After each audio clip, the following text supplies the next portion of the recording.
Hello everyone, it's Linda from Linda's Ease in Arlington Heights, Illinois, and today I am going to show you some Tilda fabric and making all kinds of different types of fabric into one long binding strip. And I know some of you are shuddering and saying, oh my gosh, I better have a sip of coffee with that one, right?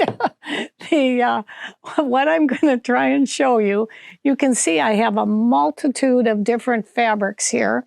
These are some of the Tildas, and if you've never used Tilda before, she is a wonderful fabric designer from Norway. People from Scandinavia, people absolutely love her fabrics. I've got a bunch of different ones here that I'll just pile on. We probably have, I know we have the whole collections of her different ones. The newest one I think is Pie in the Sky or something like that. It's this, and I mean, I just love it. People walk in there and they just feel happy when they see what she's doing. So I encourage you to work with her, and her fabric, but try and feel it first. You will just love it. I just get giddy when I see it because it's one of these things that, you know, fabric and I are, you have to feel it. You have to look at it, touch it, and then fall in love with it. And if it doesn't do that to you, then, you know, don't buy it. So it's really, for me anyway, I'm going to turn my iron on. I just heard it go off because I'm going to do some pressing here to show you too. But one of the things that I love about her fabrics, first of all, the fun little prints, and then the feel of the fabric. It is just absolutely luscious. If you've seen any of my other videos lately, I think I did a table runner for fall, and it's just absolutely gorgeous. It's on point, and it's her kind of a tan color. And this is one of her blue colors. It's not navy. It's just that fun look, and it's a long table runner because I'm going to do another video on this particular table runner to show you AccuStitch, how to do the quilting in free motion on this. I love to do that on table runners. I have one that you probably have seen in some of my videos that I did prior. This was one that was done all on, I put the AccuStitch on, and all I did was go around the leaves. That's it. And just quick, easy, and it really is a great way to practice free motion and to get really good at it. The strips that I'm talking about, these particular ones, I'm pretty sure I did them in 2 inches. I did.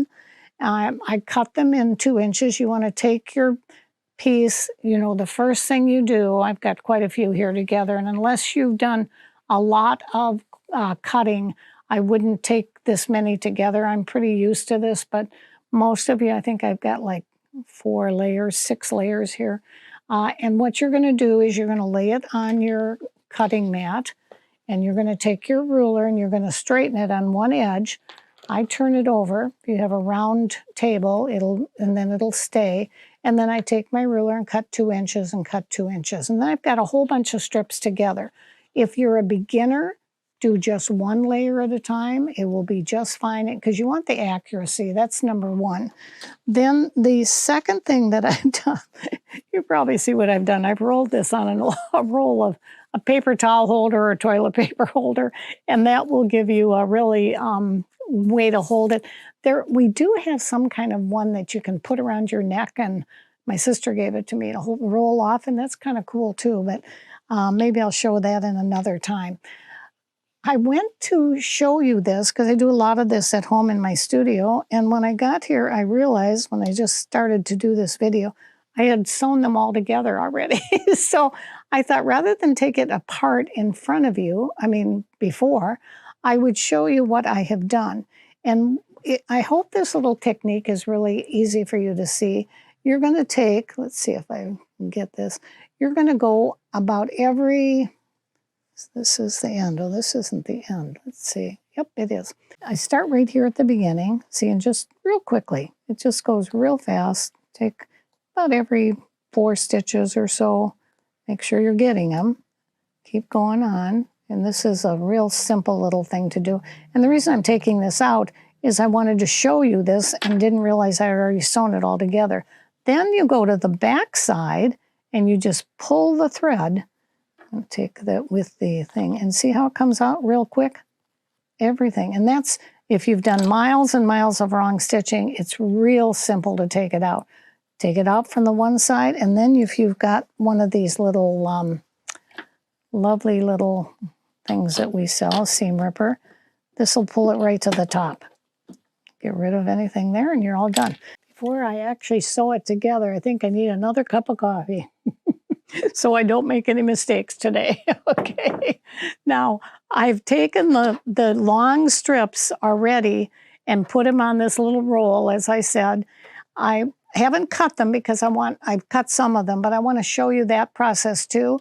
So before I actually sew them together, I want to show you very quickly how wonderful this plate is on the Janome M17. And if you look at this, I'm going to press the lock, and then you see this little plate arrow here. All I have to do is touch it, and voila, take it off, and put the new one on, which is called the HP. It was called High Performance. I'll put the other one back here. And if you notice the difference, there's a little hole on the left-hand side. That's a really cool thing. I have the needle in. I'm going to go to my wonderful little box here. I wanted to show you this because I think it's just so beautiful. With all of the trays and feet, it's just amazing what comes with this machine. I don't think there's anything else you can buy. And this is the what they call the HP foot.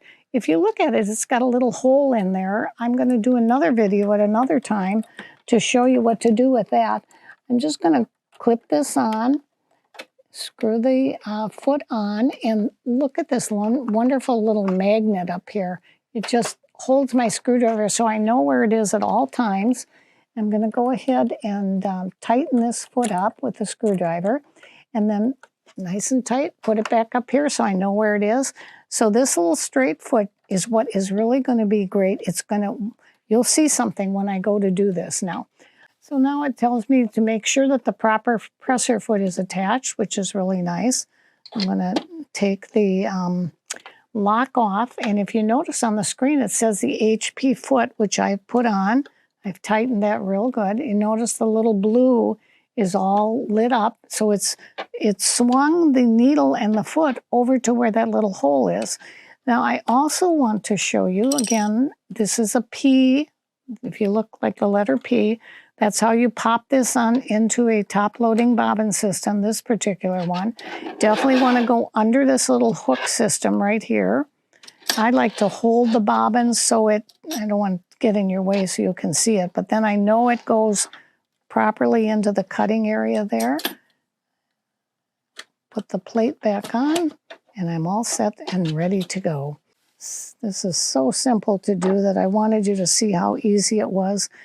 You're going to put these two pieces. I like to add a little, like maybe 1/8 of an inch at the top and 1/8 of an inch at the end. And that way you will have to, allow for that when you're doing your cutting. But it's not too much more, and it allows you to get a really good stitch when you're going to put these two pieces together. So I'm going to start right at the corner, and I'm going to end right at the corner. It's like an A. This is like an A that you're making. Do you see A here? And crossing it right there. Now I'm going to make sure that my needle is down in the down position. I'm just going to sew across this A, and as I come across, I'm going to remove that pin, and I'm going to go right to that point. And that's all I've done all the way along for these. You can see it goes right to the edge.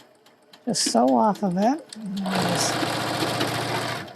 Okay, cut it. And you can see, got a real nice edge. Now I'm going to trim off this these extra pieces, and I'll go over to the board because I want to show you what that is, the ironing board. And you can see on this one right here, in fact, I'm going to get my little by Annie stylus out. And it's this little piece right in the back. And see, that's how I press it open. Now, when I do this, first I'm going to take and I'm going to cut that 1/4 inch seam allowance off. You know, I cut that off. And then I have one that I did over here, so I'm going to do the same thing. Cut that 1/4 inch seam allowance off. Now you have little tails there, and you can cut those off right now too. The same way down here. Cut those off. Let's do that on these too. You don't need those tails. In fact, I might not have cut them perfectly, but I'll see when I open it up. So you can see when we open that they will work out perfect. And you can take your little stylus here, open it up, and then press it with the end of the stylus. And again, I like to give it just a little press. I do not want you to use steam on here, because if you use steam, that means it could stretch it. Let's see how nice and flat that is now. I'll do that on the one over here. These I haven't sewn. I actually don't need any more. That's more than I need. But you can see, again, you want to take your little opening and just press it open. You can use the stylus, or you can press it with your iron. Just give it a nice little press. Turn it over. Do the same thing, and you're ready to go. Now, that's all I'm going to do about this, because I'm going to do another video for you where I actually show you how to attach this binding. But before I do it, I thought it would be good for you to see this. This is actually the long table runner, and the reason that there is so many solid pieces is because this is where I'm going to do the free motion quilting on the AccuStitch. I mean, isn't that pretty? This is that apple pie or pie in the sky or whatever they call it. It's just a great little table runner, and it's a nice long one.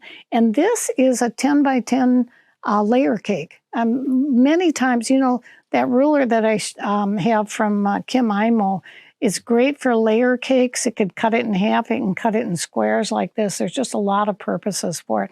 So I hope this is giving you just a little bit of a fun idea on your, look at how many I've got. Now I'm just going to roll that up, and I'm going to leave it for, you know, the next time that I'll do it. And then it's not, you know, throwing all around the machine.